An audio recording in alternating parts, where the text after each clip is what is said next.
No, there's always a loser. In the last quarter was dominant by Fremantle. They were just, they had the run in their legs at the end of the game that we couldn't provide. In the last quarter, particularly, they just controlled the territory on the game. We never got really any looks at it in the last quarter, and we didn't score clearly, but didn't feel like we had any stage in that last quarter going to get a run at it. To their credit, pretty even game for most part of the day. Was someone had to have a moment or two, and they had a few. Yeah, Michael Walters, particularly special.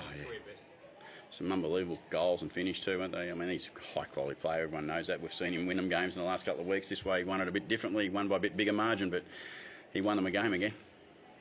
What do you say to your blokes after a game like that? I mean, it's such a tough contest. I mean, are you upset or do you encourage them? How do you go about it? Oh, no, you've got to assess it honestly. I think that's really important. We had another chance to win and play. We put ourselves in the game on a travelling game where we're away and we're level enough at the three-quarter time. It was a big game, and we just got to learn from every opportunity we get, and that's just one of those days for us to be unhappy about a quarter that hurt us badly. Just on that final quarter, why do you think they dropped off? Oh, I think Freo took control. I think they got clearance control, they got territory control. There, as I said, Fife and Mundy and Walters and Hill and those type of players who were their high quality players. They were able to dominate the game for longer parts of the game, and I think that in the end that they had a last quarter dominance that they wanted and needed and deserved, probably by the way they played that last quarter. Had the free kick out, 32 to 15 in Freo's favour. Did you make much out of that? No, it's an unusual margin. I would say that in a really close game in every other stat.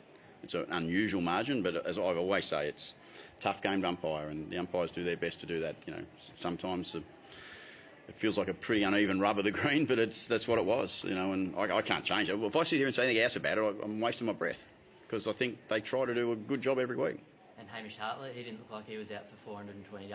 Yeah, it's good, wasn't it? It's great. That's the positive I take out of the game as much as anything else, is that the ability that Hamish showed to come back and was able to fit into the team really well and play a pretty solid game. And he'll be better again for that run. And the courage he showed in the last quarter, I think he gave Brendan Cox a good bump. Yeah, it was a bit of that. There was he leads the way, and I think if every one of our players would attack every contest exactly the same way as Hamish does, I think, and Tom Jonas does, those type of players, I think it's a great lesson for everyone who's out in the ground, for our side particularly. We've got quite a number of young people out there to see what it takes to play tough, hard AFL football, and Hammer and Tommy lead them pretty well in that space. And the battle between Fife and Boak, they were both pretty even. Yeah, they both had plenty of opportunities, plenty of touches. I think they were both under a fair bit of pressure for most part of the day, but it was good for footy, and you see good players going at it together, and both have had outstanding seasons. How did you assess the ruck battle? It's an interesting one, because I thought when Ryder was there particularly, we had good dominance with hit, but I thought in the other part, Darcy's done a great job to stand up all day and get a little bit of a chop out, and that was one opportunity for us, but I thought their ground level players were perhaps able to support him better than what our ground level players were able to give to our rucks. Farrell's 4 goals, was that a positive?